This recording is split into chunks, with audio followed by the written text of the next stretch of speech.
কোন চতুর্ভুজের দুইটা সন্নিহিত বাহুর দৈর্ঘ্য দেয়া আছে।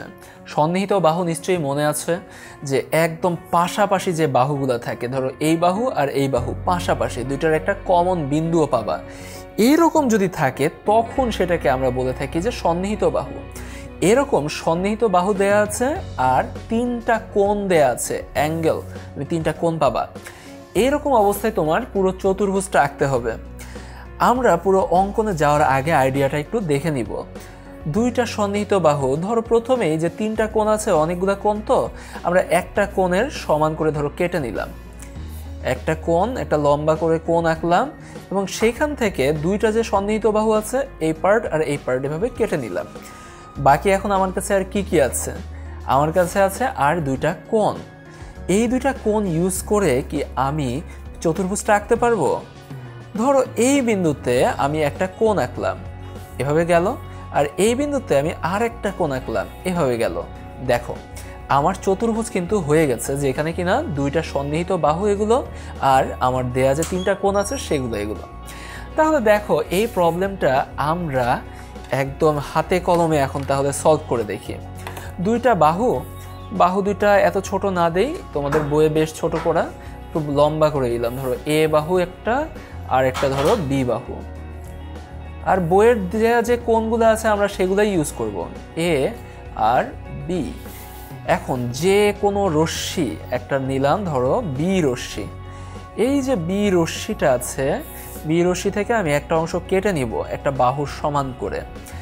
ধরো একটা বাহু এ, সেই পরিমাণ অংশ আমি কেটে নেই, এই যে কেটে নিলাম। যখন কেটে নিলাম এটাকে একটা নাম দিতে হবে, স্বাভাবিকভাবেই নাম দিলাম বিসি। এই যে বি বিন্দু আর সি বিন্দু, দুইটা বিন্দু আছে, বি বিন্দুতে আমি একটা কোণের সমান করে, ধরো কোণ এক্স এর সমান করে একটা কোণ এঁকে ফেলবো। এই যে কোণ এক্স এখানে দেয়া আছে, তো আমি এখানে একটা কোণ এঁকে ফেলি। বি বিন্দুতে এই একটা কোণ আঁকা হয়ে যাচ্ছে, গেল।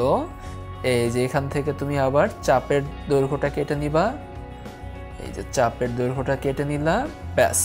এখন যেটা হয়ে গেল, এখানে যখন আমি যুক্ত করে দিব, আমি অলরেডি একটা বাহু ও একটা কোণ ব্যবহার করে ফেলেছি। এই যে দেখো একটা বাহু এ, আর এই যে একটা কোণ, কোণ এক্স, এটা ব্যবহার করেছি। এখন আমার কাছে ধরো আরও একটা বাহু আছে, আমি সেই বাহুটা এখান থেকে কেটে নেই। এই যে এই পাশ থেকে ওই বাহুটা কেটে নিলাম। দেখো আমি কিন্তু অলরেডি তিনটা বিন্দু পেয়ে গেছি। এখানে এইটার সমান, এইটার সমান করে কাটবো, আমি ওইটার সমান কেটে ফেলেছি। এই যে বি বিন্দুটা আছে, বি এর সমান করে কেটে নিলাম। এত দূর পর্যন্ত হলো। তো এটা আমার চতুর্ভুজের দুইটা বাহু অলরেডি ব্যবহার করা হয়ে গেছে, একটা কোণ ব্যবহার করা হয়েছে। আমার হাতে আছে একটা কোণ, মোটমাট দুইটা কোণ আমার হাতে আছে।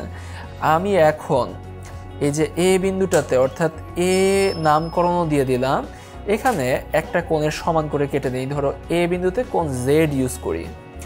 যদি কোণ জেড ইউজ করি অবশ্যই ভেতরের দিকে, তাহলে এখান থেকে কোণটা হবে, তোমরা অবশ্যই এই দিকটা খেয়াল রাখবা। অনেকেই উল্টো দিক থেকে কোণটা আঁকা শুরু করো, ওটা কিন্তু বহিস্থ কোণ হয়, অন্তস্থ কোণটা হয় না। এবং কেটে নিলা এই যে এইভাবে, ব্যাস। যেটা হবে তোমার আরও একটা কোণ ব্যবহার করা হয়ে যাবে। এবং দুটো যুক্ত করে দাও, এই দুটো পার্ট, এ বিন্দু আর এই বিন্দুটা দুটো যুক্ত করে দিলাম, বর্ধিত করে দিলাম। তারপরে এখন সি বিন্দুতে আরও একটা কোণ আছে না, সেই কোণটা ব্যবহার করে দিব। এই যে কোণ ওয়াই, এটা সমান করে কেটে নিব। তোমাদের সকলের যথেষ্ট প্র্যাকটিস দরকার। কোনটা বলি, তোমরা সমান করে কোণ আঁকাটা এটা প্র্যাকটিস করবা ভালোভাবে। তাহলে কোণ ওয়াইয়ের সমান করে যদি আমি কেটে নেই, ধরো এই জায়গায় কোণ ওয়াইয়ের সমান করে কেটে নিচ্ছি, যদি কেটে নেই দেখবা এই যে বর্ধিত হয়ে গেল এইভাবে। তোমাদের বইয়ে দেখবা যে সি বিন্দুতে তারা কোণ জেডটা ইউজ করেছে, আর ধরো দুই জায়গায় আমি দুইটা ইউজ করেছি, তোমাদের বইয়ে এখানে এটা, ওইখানে আর একটা, ঠিক উল্টো।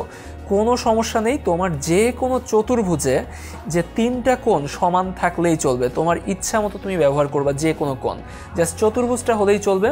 এবং বাহু যে দুইটা আছে, এই দুইটা বাহু সমান সমান থাকলেই চলবে। এভাবেই আমাদের কাছে যদি দুইটা সন্নিহিত বাহু আর তিনটা অন্তর্ভুক্ত কোণ দেয়া থাকে, আমরা পুরো চতুর্ভুজ এঁকে ফেলতে পারি।